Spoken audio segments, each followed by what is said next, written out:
DJ-808 is a very versatile DJ instrument with lots of different applications.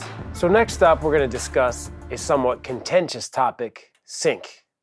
Now, in certain circles, people think that sync is cheating. But in the realm of the DJ-808, it is the foundation of getting everything to work together. Without sync, you're basically going to be facing 1,000 horses, shoes in the dryer. We don't want this when we're playing out. We want people to keep dancing. So we're going to have to use sync. The foundation of sync is the beat grid. In order to access your beat grids in your tracks, you're going to have to first analyze those tracks in Serato DJ. To do that, you're going to want to be in offline mode, which means unplugging the DJ-808 from your computer. And you're going to see a little button here that says Analyze Files. Next to that, there's a drop-down menu that says Set Key or Set Beat Grid BPM. Those are the analysis settings. And you can leave both of those checked, but right now we're concerned with setting the beat grid and the BPM. You can analyze individual tracks by dragging and dropping those onto the Analyze Files button. Or as you saw earlier, here you can analyze your entire library, which will likely take a long time, but it's definitely worth doing. Now on a typical DJ controller, the sync function allows a DJ to beat match two different songs automatically without having to use the tempo slider. In the case of the DJ-808, you can do that, but it's important to use sync in order to get your TRS to play in time with your Serato decks. Let's have a quick listen of the TRS out of sync with our Serato deck.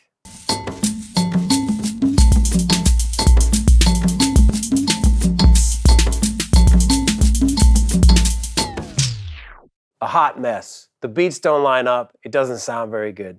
Let's hear it in sync this time.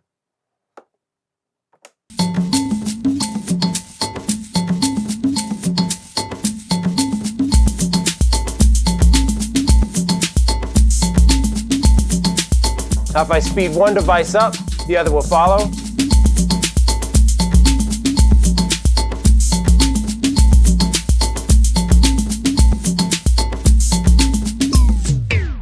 So there you have it, locked up, sounding good, nice and tight together.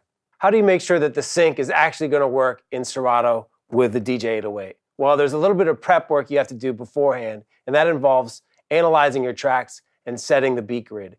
What a beat grid is a grid that overlays all your songs and waveforms and tells the software where the beats are in the song. So where the first measure is all the way through to the end of the track. So let's load this track onto the Serato deck to have a look at the beat grid. We can see here some numbers and some lines. The numbers represent the bar numbers and the lines are the beat markers. Now this first one here is red. That's a beat warp marker, which means that that's going to stay in place. That's locked, and that's representing the beginning of the song. If we go over, we see white lines. Those are basically just regular warp markers, and those can slide around if we need to in order to adjust the timing if it slides off over time. Now, if you don't see the beat grid overlaying the track, you might have to come into your setup screen, DJ preferences, and make sure that the sync is on. Oftentimes it's going to be off. You can select simple sync here. Now, as well as snap to beat grid is not on, you won't see it. So make sure that that box is ticked.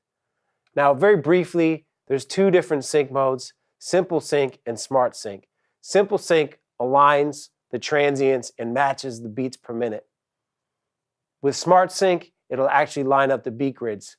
They're engaged in different ways, and for more information, I advise checking out the Serato manual. But for the simplicity of just getting into this, simple sync is the one to use. Now, in your Serato library, you're likely to have two different kinds of songs, quantized and unquantized. With quantized music, we're talking about songs that have been made with a sequencer, where the tempo doesn't vary from beginning to end. These types of tracks are easy for Serato to analyze and to overlay a beat grid to. With unquantized music, we're talking about live music played by human beings. So with these songs, you're often going to have slight variations of the tempo throughout the tune. Now, in order to beat grid a song like that, you're going to have to do that manually. This also applies to transition tracks where tempo might change. To do this, you're going to want to enter the edit grid mode. And let's have a listen to this song here. We're going to line up the first beat, and we're going to hit set. The keyboard shortcut is X, and alternatively, you can hit Shift ADJ on your DJ-808. That's going to set the beat marker as well. When we get to the next measure, we're going to do the same thing on the first beat.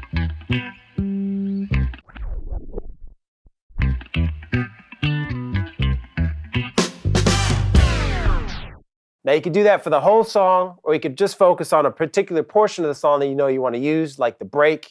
But this is a really great way to bring your classic cuts to life, to bolster them with the sounds firing off the TRS or off your Serato sampler, as well as using some of the advanced features on the pads, like the slicer or the beat jump, loop roll, tempo licked effects. All these things will now sync up nice and tight with your classic cuts. Okay, we've got the beat grid set up. We're ready to sync.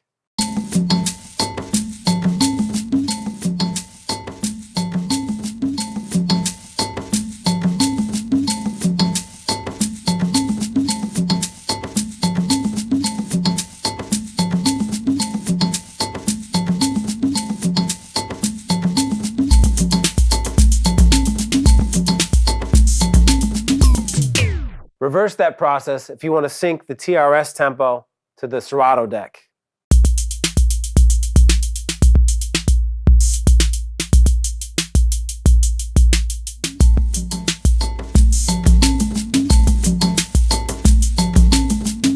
Changing the tempo on one device will affect the other device, keeping them locked together.